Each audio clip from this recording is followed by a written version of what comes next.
It took me 3 years to memorize half of the Quran. I made almost every mistake possible. So in this video, I'm gonna give you 13 of the brutal lessons that I learned that could save you years in your health journey.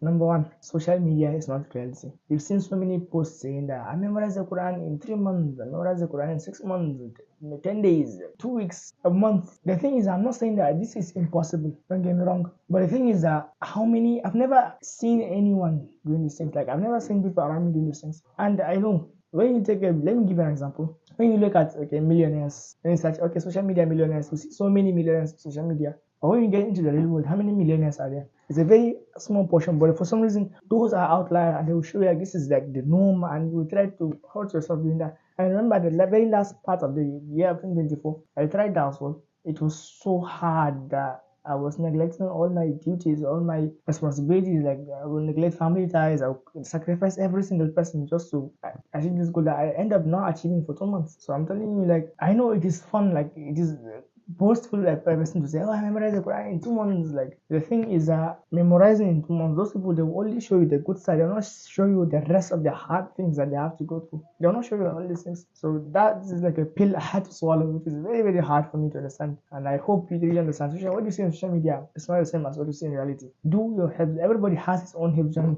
Everyone has. Don't worry that okay, this person took 10 years to memorize, and this person took a year to memorize. Try as much as you can to just memorize. I'm telling you. Number two, optimizations is the fastest way to fail. And this is dear to me because optimization, I used to optimize everything. Okay, I'm gonna split 8 hours and then I'm gonna memorize for this time to this time, and then I'm gonna revise after X amount of time, and then I was just adding conditions to my life. I didn't know that I was making it harder and harder for me to memorize. I was sitting there with some of my friends one time, and one person was saying like, okay, this is the plan. You're supposed to plan how you can memorize. Okay, do this and then this and this. And two of them were like, dude, just memorize when you can. Just memorize when you can, revise when you can. And I was just looking at them like they were elites. Like, don't get me wrong, they're elite competitors. Like, they dominate like states and countries. Like, at the same time, and they're telling me like just do when you can. That's the thing. Stop optimizing. Okay, I need this, because you're making yourself fragile. If you don't meet these conditions, you're not gonna memorize. You're not gonna revise. You're not gonna do your Quran. And which is a very, very bad thing.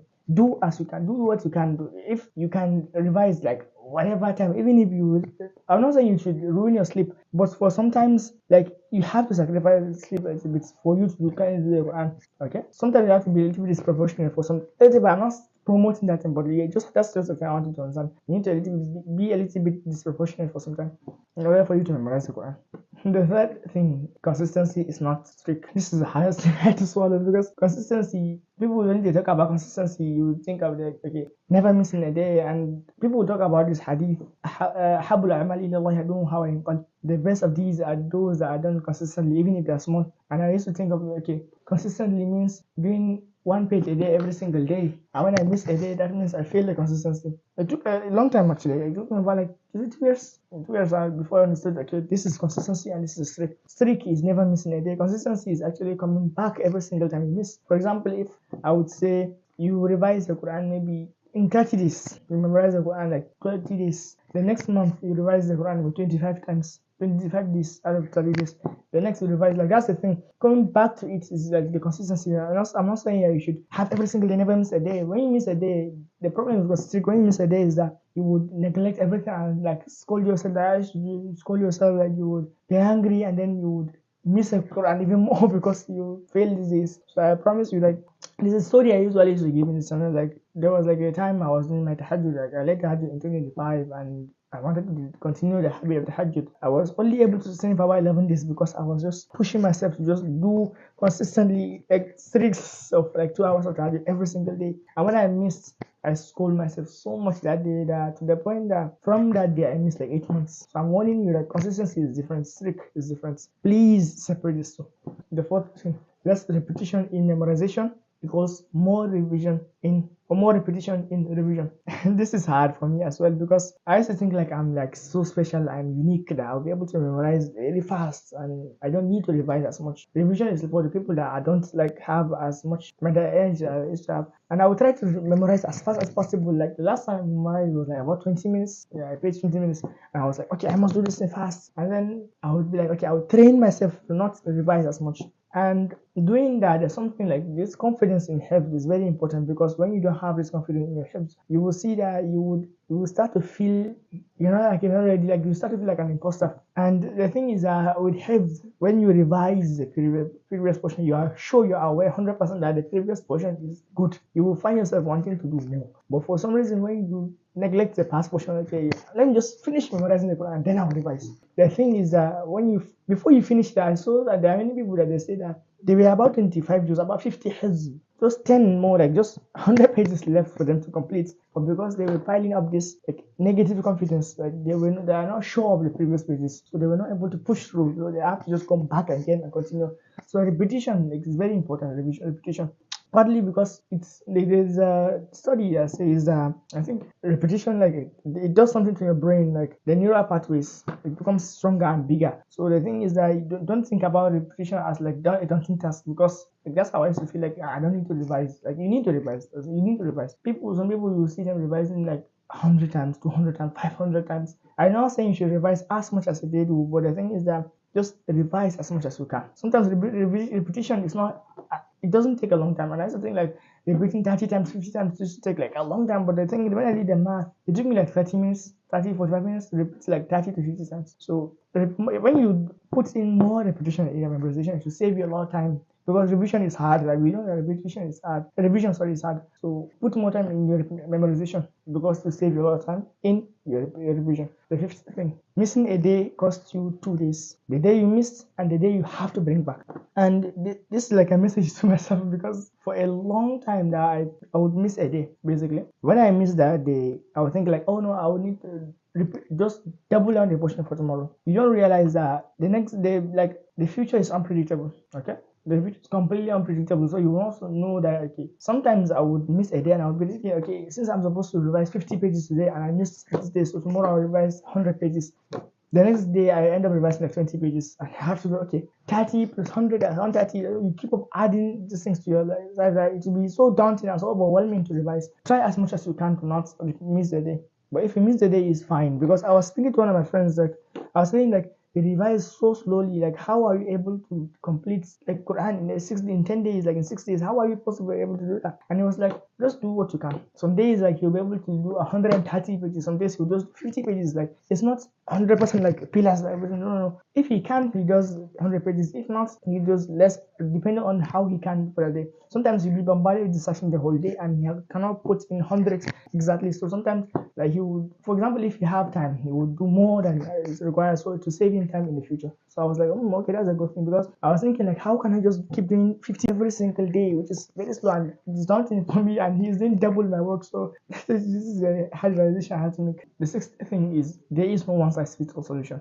And this is funny because like there are so many methods in the internet, like so many methods, like revise this amount of times, memorize this amount of times, do this thing and do this thing, and I will do it and I will fail. Some people will be like, revise slowly, and I'll revise slowly and I will not feel the Quran. I'm not like, people will say, okay, look at the Quran, do it X amount of times, I will try it and it's not fitting for me.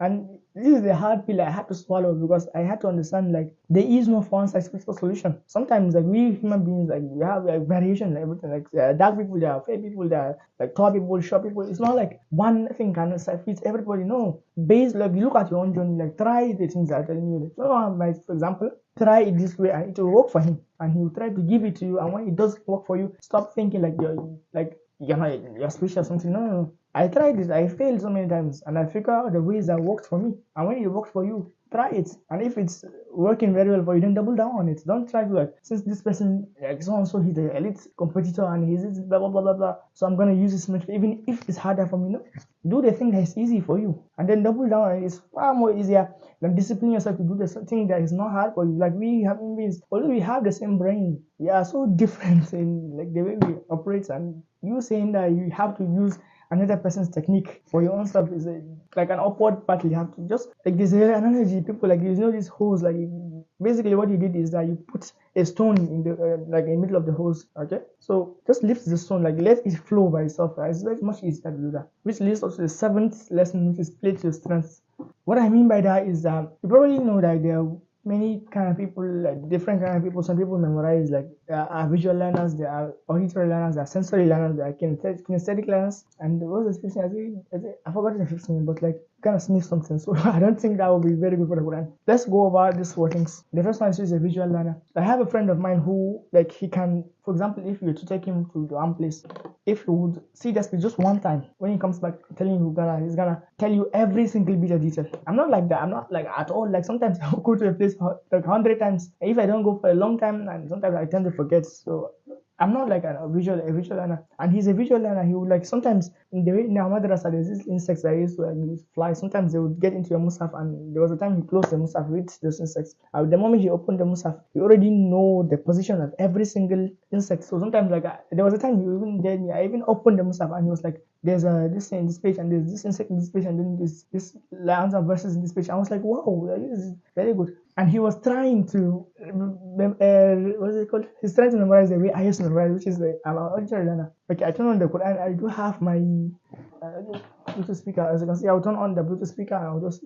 keep revising. Sometimes I would listen to it when I'm working. Sometimes I'm doing some things. I'll be listening to this, and he would try to do the same thing I was doing, and I was trying to do what he was doing as well. So it will give him a hard time. It will also give me a hard time. Like, play to your strengths. Pick the thing that's good for you. Sometimes, like, the thing is that when we go to like a Quran competition, the moment I just see like this Quran competition, I listen to it and it's enjoyable for me. I'm telling you, I don't usually forget. There was a time like this person, like he recited the Quran during like a Quran competition, and I was a year later I came to revise. Don't get me wrong, I didn't know any page. I didn't know that was the page he was reciting. And when I was trying to memorize, the moment I reached that verse, I remember the verse is ثم أنزل عليكم من بعد الغم أمانة نعاسة from Surah Al Imran. The moment I reached that place, I was able to remember everything. I promise you, the way he was reciting everything. So sometimes, like, you play to your own strength. Play to your own strength. Okay, if you're a visual learner, then try to memorize by looking at it. Try to repeat so many times by looking at it. And if you're a auditory learner like I was, then try to hear the Quran as much as possible. Sensory learner, you try to find the meaning of this. Kinesthetic learners, just use your hand and try to memorize with your hands and stuff like that. Play to your own strengths. The eighth lesson is one more rep. Like there's this like in discipline culture, like push one more time, do this thing. Like the thing is that for Quran, I'm not trying to push like everything like the way these people used to do. Is that, for example, when you're done revising a page, you're done with your revision, have this mindset of, okay, I'm gonna add one more page to the revision. Let's say you did 50 pages, okay, add one more page. The next time, okay, add one more page, add one more page. You will kind of create this identity of a person whereby you don't stop when you're tired, or when you don't stop when something gets, when you're done, like you have this kind of mindset to be adding. Sometimes like when difficulty comes, you're not gonna crumble, because when you used to say, okay, when I'm done, okay, I'm gonna run. No. Push, add one more. Like how many minutes will it take you to just revise one more page? As I think, keep on adding. Before you know it, by the end of the week, you added like 7 pages, which is very good for you. Sometimes like you have above 7 pages or something like that. So try to add one more.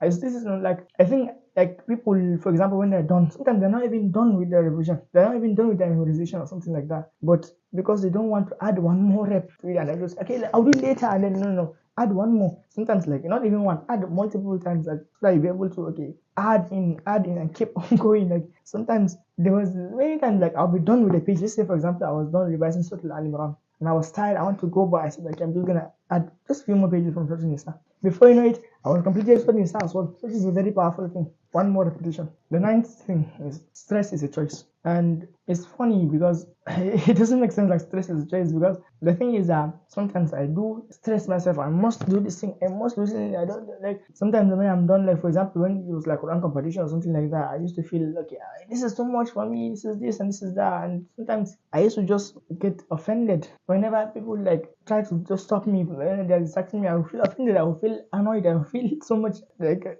I will not say rage, but I will feel so much regrets, so much hate for this kind of people. And I thought to myself like, okay, I must do this thing. And I realized like stress is a choice. Like you have to like just choose. Like if you choose to be happy, you'll be happy. If you choose to be stressful, you'll be stressful. Like stop trying to force out the outputs. You only control the input. So try to force out the input, fine. But don't try to force out the output. Okay, I must revise X amount of pages. Like no. Try as like the thing that helped me, just forget about output. Like just think about the output doesn't even exist. It will just free you from this, and then you'll be able to. Because if you keep stressing yourself about a thing you cannot control, there is no point in stressing yourself, because the stress will not fix the problem. It will only make it worse. Okay, so stop being stressful. Stop. Okay. maybe having like a Quran competition and you have to complete like, this amount of portion, but like the thing is that just clear your mind. Okay, just give it to Allah. Allah says like فَإِذَا عَزَمْتَ فَتَوَكَّلْ عَلَى اللَّهِ. When you made a decision, then rely on Allah. Forget about the outputs. When you forget about the outputs, when the change release you, and then sometimes a lot of times you find yourself like doing more than the outputs because you just leave everything for Allah. The sense foes over friends. And what I mean by that is having a competitor, having someone that you would, whenever you see like you want to do, like using the competition mindset is better than having friends that would derail you. Because I used to have a lot of friends in my health journey, like we used to revise together, it's so cute and all these things. But for some reason, when we come to like challenge ourselves to do like one competition, they don't even do anything. A lot of the times they will be like, or they'll do one or two and then they'll leave it. So it is very helpful to have an enemy over your friends. Like friends sometimes they can direct you to like mainly failing your Quran, because I have some of my friends where they will tell me, like for example, one of my friends, he came from a long distance and he was like, he just came and I'm going to the madrasa, so don't even go to the madrasa. It's like, come on, why are you doing this? And you'll make you feel guilty. But when you have a foe, when you have a competitor, when you have someone that, like the moment you just see him, like sometimes if you don't even see him, you'll be thinking like, okay, this person must be revising Quran, so I must revise, so that to kind of push you to the limits. Like sometimes, especially when there's like a Quran competition, especially when you're walking around and you see the person just revising so much, like you come back, okay, I must do this thing. Like so, it's far better to have enemies of the Quran. I'm not saying like the enemy like hate each other, no. Oh, like in a friendly foe, I would say. It's far better to have a friends, because a friend would like some. I'm not saying that having friends are bad. People have friends that are good, but in general, having a competitor is far more important than a friend. The 11th thing, there is no such thing as too tired, only too complacent. And some people will be like, oh, sometimes I'm like too tired. Like a lot of the times, like when I say to myself, I'm like too tired to revise the Quran, the very first thing I do is I'll grab my phone and then I'll start maybe watching a video before I sleep. Because the moment that you can use that phone, that means like you can. Okay, it's not that you have no energy. Then that means you can have the energy to pick up a phone. When you are too tired, that means the moment you are in bed, immediately you are asleep. That's when you are too tired. But a lot of the times, like we're not exhausted as we usually like that. When you look at the like 90s, like early maybe 1950 or something, 1970 like that, we do like it's in the industrial era, so people get so exhausted.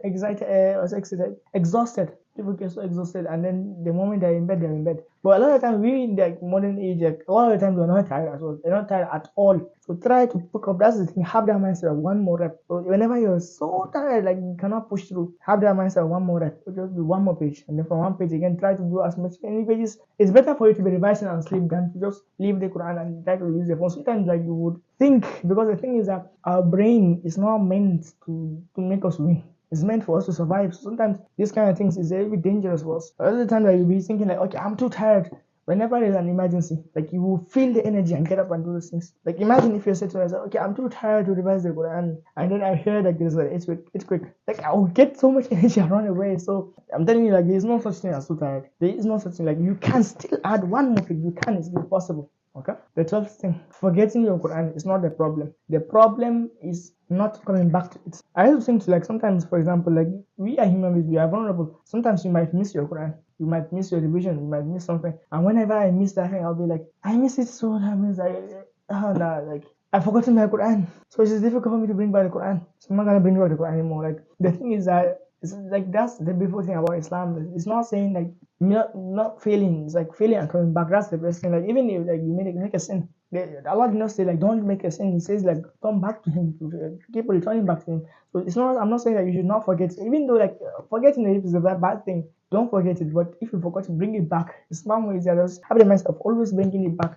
And I noticed that I was speaking to one of my friends. I was like, I had this observation that people that don't take the Quran seriously, sometimes they do have, there's a correlation with them having like so strong head. Like you will stop listening to music, they will listen to music. Like you will try to close like, your eyes when you're seeing something, and they would like, they don't even care about these things.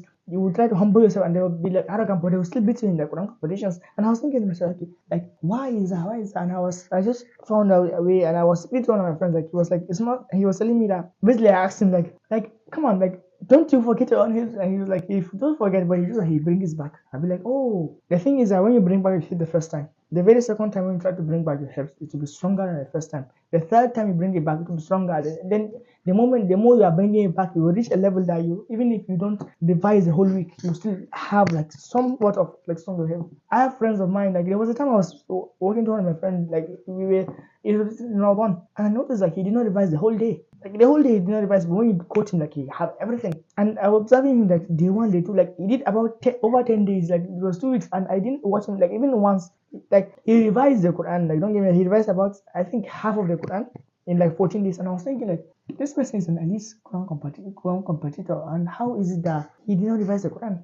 And that's the thing, like that's the thing people don't tell you. Like when you revise, when you bring it back, it becomes stronger than like the way it is like normally. The final thing, the 13th thing is don't lie to yourself. The thing is that I have friends of mine as well as me again as well. I have to think like because in Ramadan basically like I didn't tell anybody, but in Ramadan I think the very first part of the 2024, yeah, we had a goal of memorizing 150 pages basically, which is and we memorized about 2.5 juice. So I wanted to memorize like 7.5 juice, so making it 10 juice in Ramadan. And it was so difficult because that was the very first time I changed myself to these kind of things. And what I noticed was that one of my friends was having the exact same mindset as me. I said to myself, okay, I'm gonna lie. I'm not gonna tell him that the truth. I'm not gonna tell him I reached this place. After Ramadan, we met with my friends, and he started asking me like, okay, where did you start with your health journey? I was like, I completed that 10 years, and he was like, oh yeah, he completed. When did he complete? I said on this date, and he said he just removed like 2-3 days from the day. Oh yeah, wow. None of us completed at 6. And I used to tell myself, okay, I am the person who have 10 juice. I had